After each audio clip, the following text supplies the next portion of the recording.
Last week we discussed selling your home first if you want to buy your next home. This week we're going to talk about what it looks like to buy your next home first and then we'll sell your home.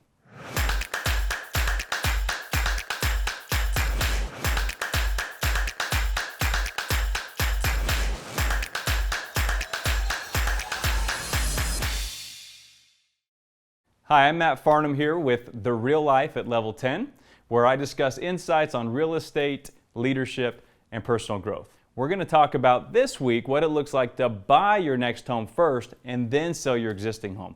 Last week we talked about what it looks like to sell first, and this week we're going to talk about the opposite. Let's buy that next home first and then sell. So the first step is just like last week. You got to find a great realtor that you know and trust who can professionally guide you through this whole process. There's a lot of moving parts when you're buying and selling at the same time, so you need that perfect professional guide through the process. So you're going to get that market analysis, figure out how much your home is worth, how much equity you have to work with, and get that great marketing plan together. And then from there, you need to get with the lender, just like we talked about last week, to make sure, number one, that you can qualify for 2 mortgages. That's the biggest thing that you have to remember if you're going to buy first. You do need to qualify for the new mortgage and your existing mortgage. Once you figure that out, you'll have your budget. And then of course from there, you can start house shopping. If you're qualified for both mortgages, you start looking at homes first, find a home you love, take your time, negotiate a great contract on a home you're excited about, and then from there, we worry about selling your home. So let's say you find a home you love. You get a contract accepted, you start running through the escrow process, earnest money's deposited, the lender starts doing the loan, ordering the appraisal. Of course, we're going to do a home inspection and all these types of things through the home purchase. And once you get past the elephants in the room, which is that due diligence period, home inspection, appraisal, that's when we have your home behind the scenes ready to hit the market. So all that time you've been preparing your home for the market, maybe doing minor repairs, carpet paint, things like that, staging the property, getting it photographed and videoed. So that way, as soon as we're in the clear past those bigger, hurdles in the transaction, now with confidence, we can get your home on the market and start marketing it for sale, knowing that it's a formality at this point that we're going to be closing on your new home purchase. Of course, there is the option where we could wait until your new home purchase completely closes. You can transition to the new home and then your existing home hits the market. We do this for a lot of clients because maybe there's some more rehab or updates you want to do to your property to where we can sell it for more money. The obvious challenge here is a more likely chance that we run into an overlap where you might be paying on 2 properties. Now we do have clients that might have a lower mortgage on the existing home. Maybe they've paid it down. Maybe they bought it at a time that the mortgage wasn't as high or the interest rate's really low, and that's more tolerable than other situations, but it is an option. If you do have your home ready to hit the market as soon as we get past inspections and appraisals, the great thing is if you remember, when you buy a home, you get to skip a month on that first mortgage payment. So for example, let's say you go to contract in the middle of May on a property and you close in the middle of June. You will not have a July 1st payment. You'll have an August 1st payment. So with that in mind, it makes it a lot easier to get your home ready for the market, get it sold with a great marketing plan, and very likely could actually close escrow on your home sale before you ever have to make 2 payments in the same month. Now, of course, there's no guarantee with that, and you have to go in eyes wide open, understanding the risk that there could be some overlap. Another really cool thing that I do want to clarify is, yes, you do have to qualify for both mortgages, and a lot of folks think, well, Matt, I need the equity out of my home to be able to purchase my next home. For example, let's say you want to put 20% down on your next home purchase. If that home purchase is a $500,000 home, that's a $100,000 down payment. There's a really cool option that a lot of folks just aren't aware of, and it's called a recast. This is a type of option you can have in a conventional loan, and you need to talk to your lender partner to see if they can offer this and if they can set up your loan to have this option down the road. But essentially, here's what you can do. Maybe you're qualified for both payments, but the down payment is the challenge, and that is the case for a lot of folks, of course, understandably so. But let's say you can come up with a 5% down payment or a 10% down payment.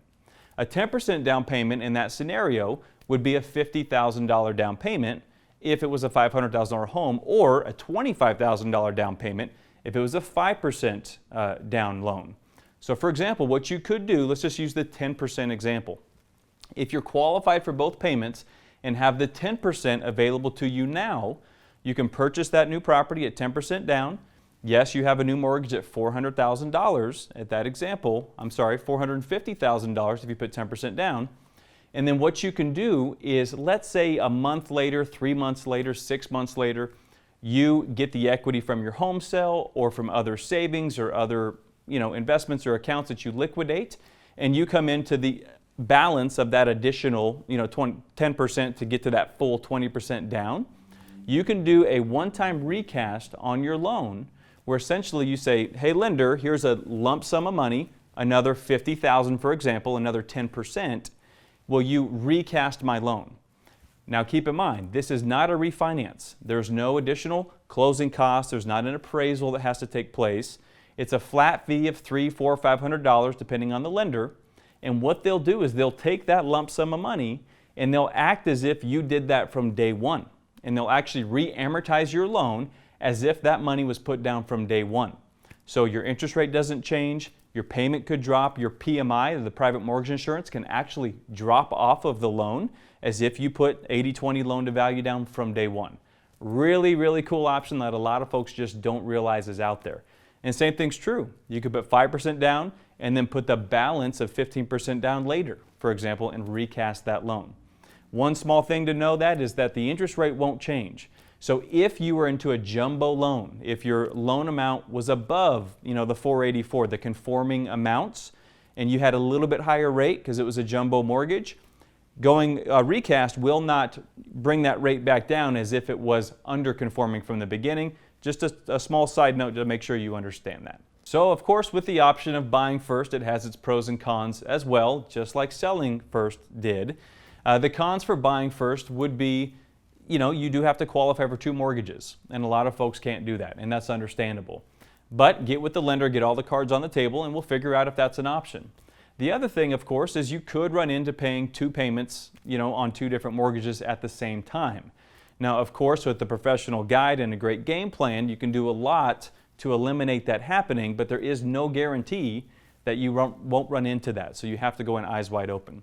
The pros, though, of course, for buying first, my favorite thing is being that this is a big decision, a lot of money you're investing, you don't have a deadline. Like when you sell first, unless you're willing to move twice, at some point you got to get a home locked up to meet that timeline you're working with them. If you buy first, you can take your time, find a home you love, negotiate a fair deal for yourself on that, and then worry about selling your home after that. And of course, you don't have to move twice. That's pretty much a certainty if you buy first, because you have a lot more control over when you decide to list your home at that point. And the most important thing with all this, again, is just make sure you have a professional realtor guiding you through this process. There's a lot of moving parts, so have somebody in your corner protecting you and really helping you understand what all those options look like. So that wraps up the idea of needing to buy your next property with a home to sell. I hope you found value in this and you see benefits of selling first versus buying first. And you found value, please share this with anybody that you know that you think it could help. Next week, we're going to talk about resale homes versus new construction. What are some of the primary factors you need to consider? So thanks for joining me on Real Life at Level 10, where we discuss insights on real estate, leadership, and personal growth. And whatever it is you do or whatever it is you're in the middle of, remember, just do it at a level 10 and live with the results.